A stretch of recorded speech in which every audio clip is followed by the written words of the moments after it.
So forest industries in Australia aren't that well known these days, even though it's very large. So just very quickly, $24 billion turnover, about 70,000 direct jobs all around our regions mostly.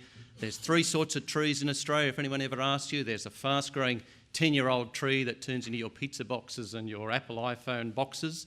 And then there's the 25-year-old pine trees, they're your house frames. And then there's like the 70 or 80-year-old trees that come from our natural forests, and we're going to come to that a bit later. And we have different social licence challenges in all of those. Only 15 minutes. The ultimate renewable, by the way, is a bit of a tip about where some of this talk's going to go in the 15 minutes I've got. We don't have long, and it's a big, big topic, obviously, social licence. So what I wanted to do in the short period of time we had was just give you an idea of a social licence that we find very helpful in forest industries, and then just dip into, not explain fully, only going to have time to dip into two things we've started to do which we think are making something of a difference. But first, we're going back to London. London, mid-1700s. This is about social licence, trust me. But what do you notice about this picture? You notice because you're out walking in the mid-1700s in London and it's dark. It's very, very dark. And you come around the corner and there's screams. And you peer around the corner and you see in the distance top-hatted figures in coat and tails rolling someone in a barrel down a hill. And you know this is the Mohawks because it's quite famous in London this time. And you scurry away. And you know, because everyone knows, that these are the sons of very wealthy people. These are noblemen's sons. But no one knows who they are because they can't see their faces. So we fast forward now a few years, a few decades, to the late 1700s. And London is the best lit city in the world. 5,000 streetlights. I bet you can't guess where this is going. Anyone smart enough to have picked it? How are those lights being lit? Anyone from the audience know what they're being lit with in the late 1700s? So at the time, this was actually taken off Albany in Australia in about 1970. But the point I'm trying to make is at the time, these chaps look reasonably positive about their environment, their occupation, their métier.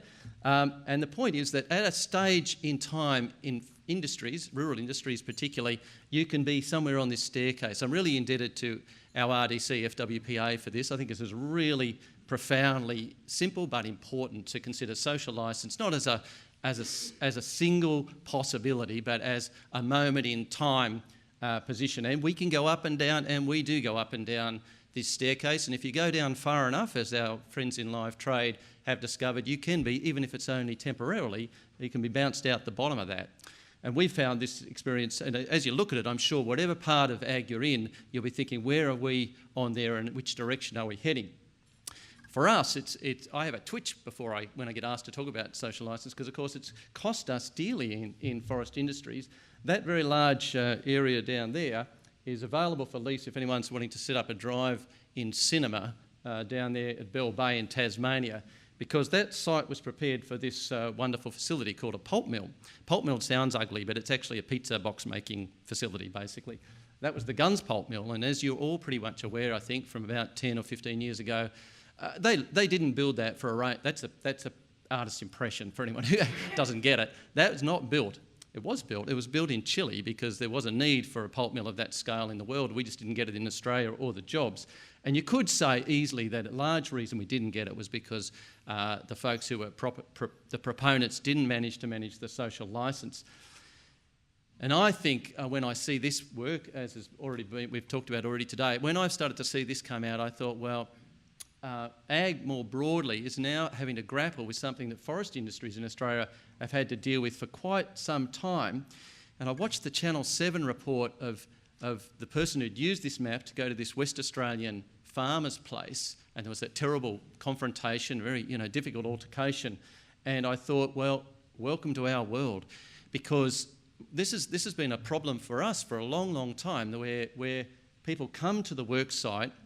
And if I had time, I would have played this video, but the chap in the flannelette shirt who's using his equipment is saying to the folks who've invaded the worksite, I'm doing everything legal. I'm just following all the rules. We've got all our certificates. The people who've prepared the site have made sure there's no native animals here.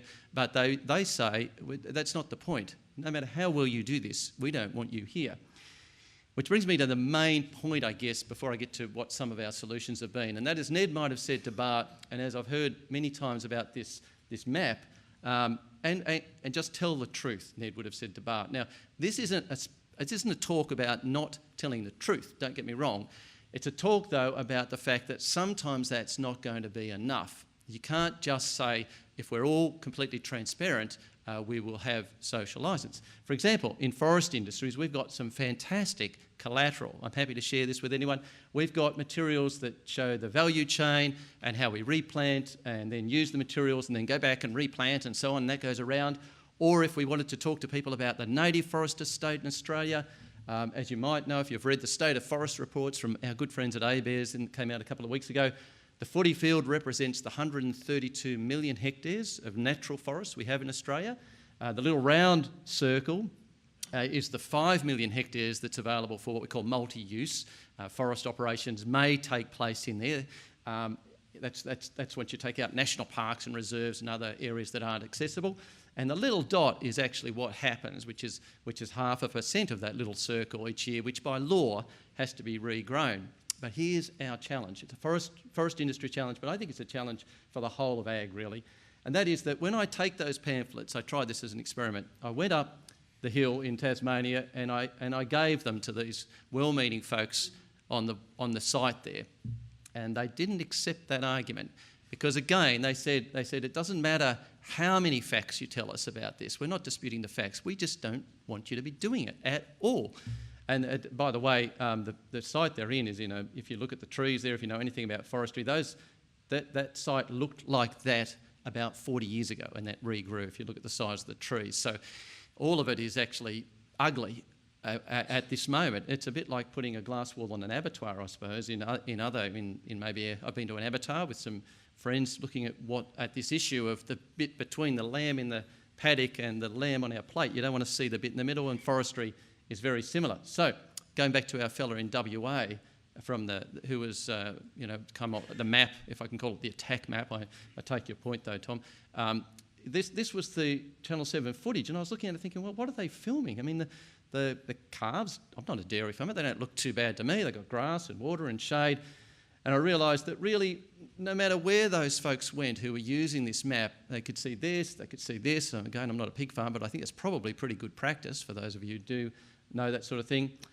The point is, of course, that that's not going to satisfy. The facts in these cases aren't enough. So, not to depress you, what do we do? Well, there's two things we've been doing about this issue, if you like, in forest industries. One is to acknowledge that some facts do actually work for us, and we're going to focus on them.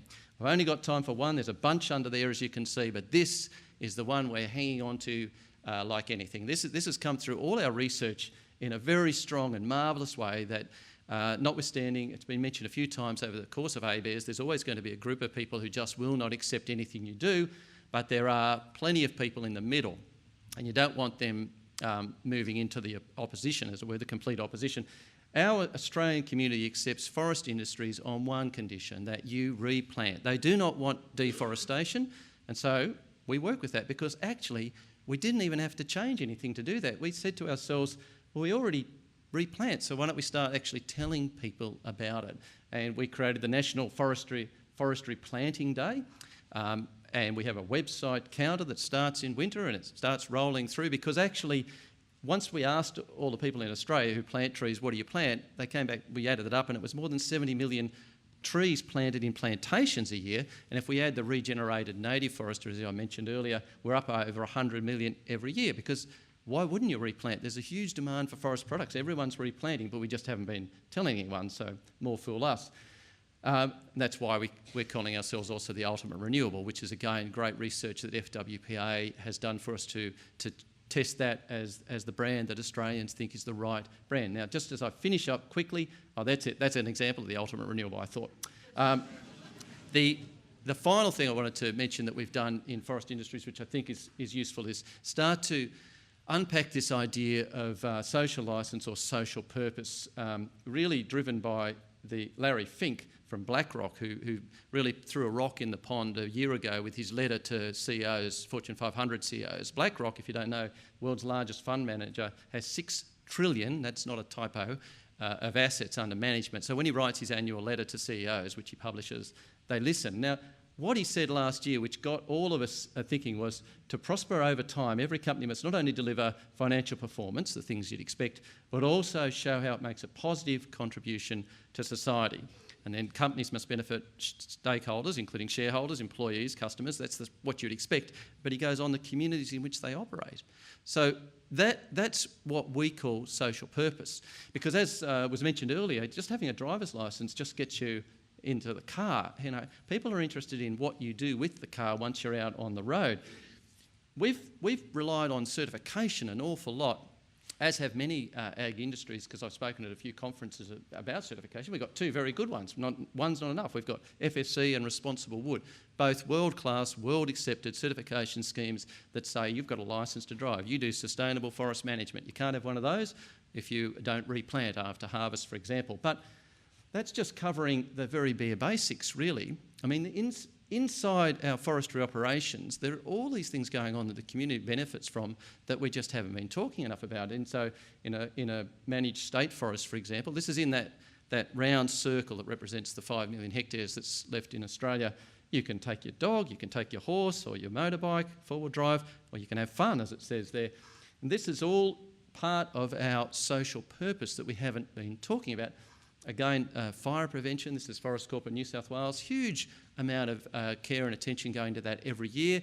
Or in our plantation estates, this is the outfit in Victoria's plantations, just one company's firefighting outfit preventing the fire. Obviously they're looking after their asset, but they're all deployed all the time over summer, saving people's houses and lives. We just haven't talked about it.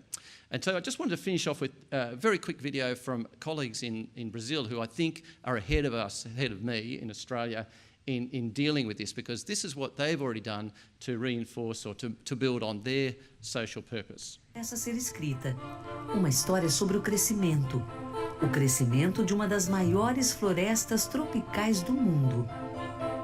A Mata Atlântica é a floresta que tem o maior pacto para a restauração já feito na história do planeta Terra. O grande objetivo é restaurar 15 milhões de hectares até 2050, o que mostra que nós temos um grande trabalho pela frente.